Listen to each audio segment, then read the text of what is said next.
Հետևյալ Լավ, եկեք հասկանանք, ես հիմա փոքրիկ դասախոսություն երևի պետք է անցկացնեմ սահմանադրական կարգի տապալում հասկացության հետ կապված, մենք նախորդ պայմանավորվեցինք, որ ինձ չեք ընդհատելու և եթե հարցը տալիս եք, խնդրում եմ լսեք պատասխանը։ Այո, շրջանառվում է մամուլում, մեդիա դաշտում, որ սահմանադրական կարգը տապալվում է։ Սահմանադրական կարգի տապալումը, որպես քրեորեն հետապնդելի արարք, նախատեսված է Հայաստանի Հանրապետության քրեական օրենսգրքում և դա նշանակում է հետևյալը, որ որևէ անձ պետք է փաստացի դադարեցնի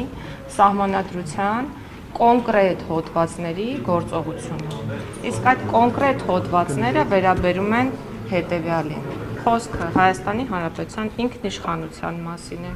այն մասին է, որ մեր երկիրը ժողովրդավարական, ինքնիշխան, սոցիալական, իրավական պետություն է։ Խոսքն այն մասին է, որ մեր երկրում մարդը բարձրագույն արժեք է։ Խոսքն այն մասին է, որ մեր երկրում գործում է իշխանությունների տարանջատման սկզբունքը։ Խոսքն այն մասին է, որ մեր երկրում ընտրությունները կայանում են այն կերպ, ինչպես որ կայանում են, մի խոսքով առաջինից 7-րդ հոդվածների մասն է, եթե չեմ սխալվում, սահմանադրության, եւ այդ նորմերի փաստացի գործողության փաստացի դադարումն է նշանակում սահմանադրական կարգի տապալում։ Սիրելի լրագրողներ, խնդրում եմ ձեզ, ուշադիր եղեք ձեր արտահայտությունների հետ կապված, մի հնչեցրեք արտահայտությունները եւ խոսքս միայն լրագրողներին չի վերաբերում, խոսքս նաեւ մասնագիտական հանրությանն է վերաբերում, մի հնչեցրեք արտահայտություններ, որոնք չեն համապատասխանում։ Տիկին նախարար, իրականում գիտեք ինչ են ասում։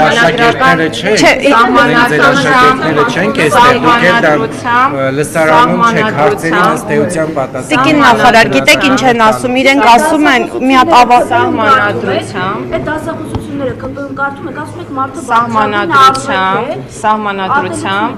սահմանադրությամբ արդեն որերորդ անգամ է ես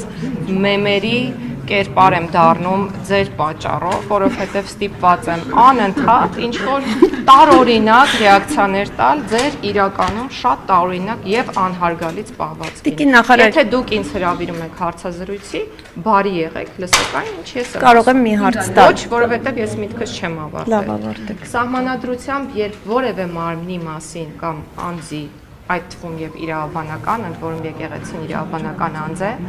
նշում է արված,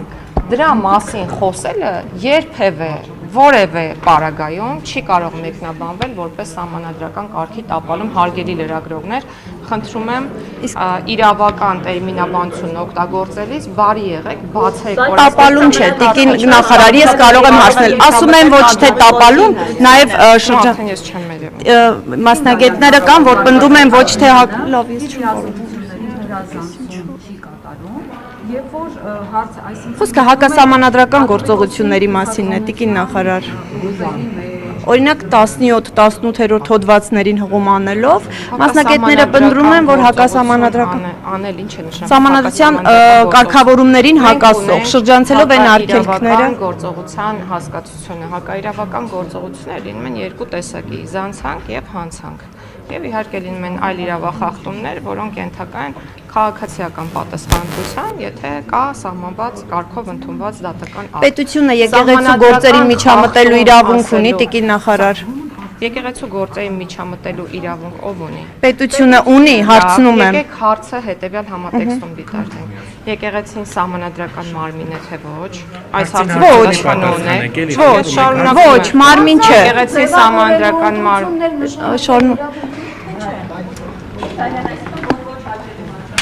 Այսինքն երբ որ բարի լինեք, հաջորդ անգամ լսեք մարդուն, ում ուղում եք, հա,